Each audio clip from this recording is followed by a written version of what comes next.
Kenya's Interior Minister has ordered the closure of all refugee camps in the country. Now, Kenya made the decision 2 weeks after it signed a repatriation deal with Somalia and the UN High Commissioner for Refugees. The two main camps, Dadaab and Kakuma, host over 600,000 people. Now, many of them have lived there since fleeing the civil war in Somalia nearly 2 decades ago. Well, reporter John-Allan Namu is in Nairobi. He says threats to Kenya's security seem to be behind the government's decision. Well, in terms of the security challenges, Kenya shares a very long and porous border with Somalia, which has faced instability for a long, long time.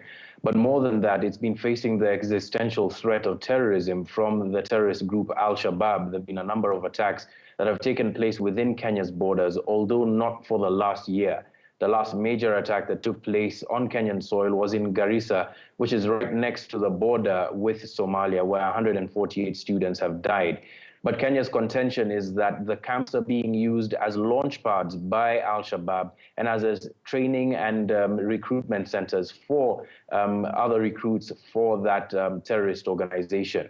Although the security situation, it has to be said, has improved in many areas close to that border, it seems as if Kenya seems to be playing that card at this moment to be able to get rid of the refugees. On what the effect of this would be, it's very difficult to tell right now, and especially given the fact that there are about 600,000 refugees both in Kakuma and Dadaab. It is very difficult for them to be repatriated.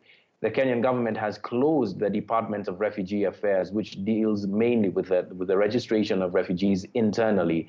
And so the challenge of also repatriating urban refugees who might be in the process of resettlement to other countries and repatriation to other countries is something that's going to be discussed in coming days. There might also be blowback over the issue of non-refoulement, which, of course, is the return of refugees to a hostile situation in which Somalia currently is, in spite of the fact that there is a standing government there.